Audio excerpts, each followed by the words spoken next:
ఈరోజు daily నోట్స్లో number 1 జాతీయ అంతరిక్ష దినోత్సవం ఏ తేదీన జరపనున్నారు. నెంబర్ 2 న్యూజిలాండ్ తదుపరి ప్రధాని ఎవరు కానున్నారు. నెంబర్ 3 తెలంగాణ మంత్రి కేటీఆర్కు అమెరికాలోని ఏ వర్సిటీ వార్షిక సదస్సుకు హాజరు కావాలని ఆహ్వానం పలికింది. నెంబర్ 4 ఎన్నేళ్ల తర్వాత భారత్ శ్రీలంక మధ్య ఫెర్రీ ప్రారంభమైంది. నెంబర్ 5 ఏ క్యాన్సర్ మరణాలు తగ్గుతున్నట్లు సర్వ్కేన్ నిర్ధారించింది. నెంబర్ 6 తెలంగాణ ఆసోచామ్ సహా చైర్మన్గా ఎంపికైనది ఎవరు. మొదలైన ముఖ్య ప్రశ్నలకి సమాధానాలు ఈరోజు డైలీ నోట్స్లో. సమాధానాలు మరియు వాటి వివరాల కోసం పూర్తి వీడియో చూడండి.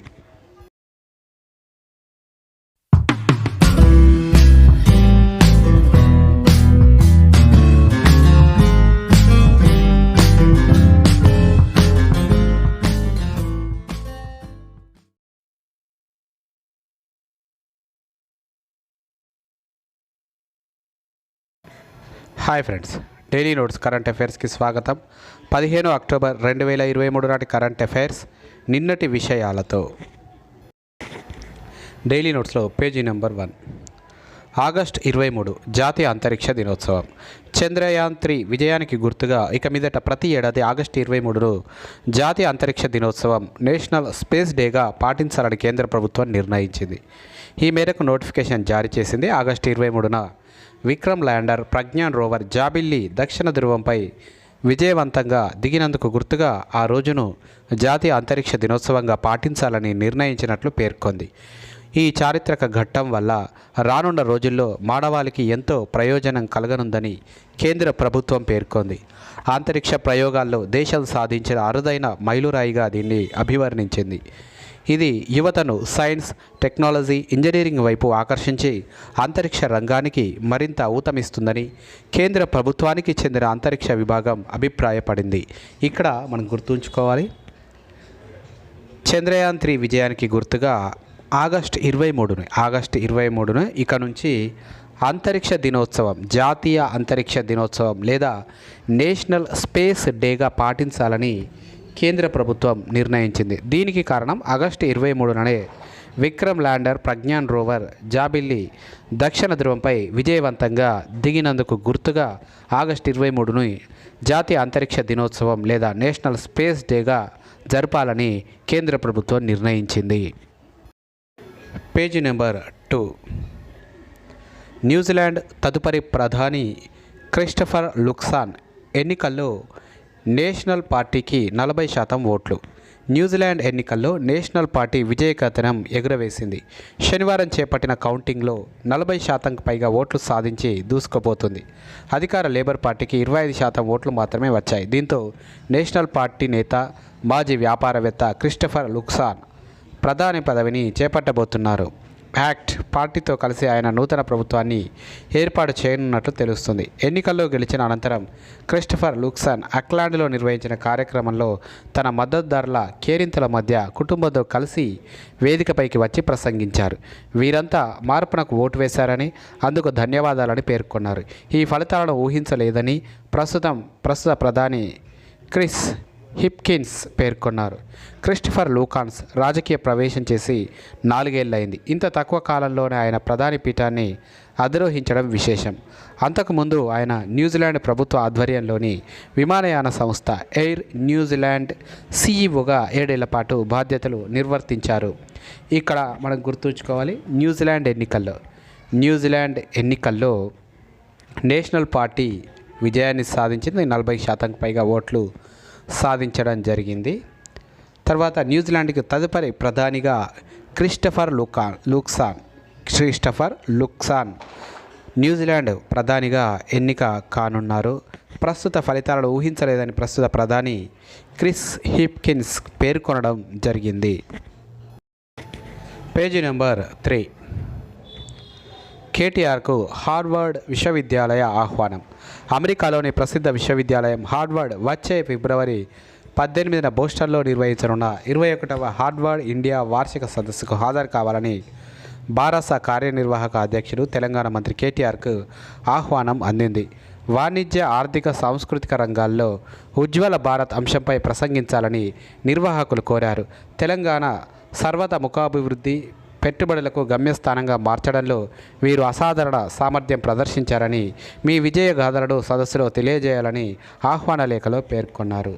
ఇక్కడ మనం గుర్తుంచుకోవాలి, అమెరికాలోని ప్రసిద్ధ విశ్వవిద్యాలయం హార్వర్డ్ యూనివర్సిటీ ఫిబ్రవరి 18న బోస్టన్లో నిర్వహించే 21వ హార్వర్డ్ ఇండియా వార్షిక సదస్సుకు హాజరు కావాలని తెలంగాణ మంత్రి కేటీఆర్కి ఆహ్వానం అందించడం జరిగింది. వాణిజ్య, ఆర్థిక, సాంస్కృతిక రంగాల్లో ఉజ్వల భారత్ అంశంపై ప్రసంగించాలని నిర్వాహకులు కోరారు తెలంగాణ మంత్రి కేటీఆర్ని. Page number 4. 40 ఏళ్ల తర్వాత భారత్ శ్రీలంక మధ్య ఫెర్రీ ప్రారంభం, వర్చువల్గా పాల్గొన్న ప్రధాని మోదీ. తమిళనాడులోని నాగపట్టణం హార్బర్ నుంచి శ్రీలంకలోని కంగేసన్ తురై హార్బర్ మధ్య ప్రయాణికుల ఫెర్రీ శనివారం ప్రారంభమైంది. శ్రీలంకలో యుద్ధ సమయంలో ఈ సర్వీసు రద్దవగా 40 ఏళ్ల తర్వాత పునరుద్ధరించారు. ప్రధానమంత్రి నరేంద్ర మోదీ వర్చువల్గా ఈ సర్వీస్ ప్రారంభోత్సవంలో పాల్గొని మాట్లాడారు. భారత్ శ్రీలంక సంబంధాలకు ఫెర్రీ ప్రయాణం మైలురాయిగా అభివర్ణించారు. రెండు దేశాల మధ్య జల రవాణా బలోపేతం అవడమే కాక ప్రజల హృదయాలు దగ్గరవుతాయని ఆశాభావం వ్యక్తం చేశారు. చెన్నై, జాఫ్నా మధ్య 2019 నుంచి విమాన సర్వీసులు మొదలైన విషయాన్ని ఈ సందర్భంగా గుర్తు చేసుకున్నారు.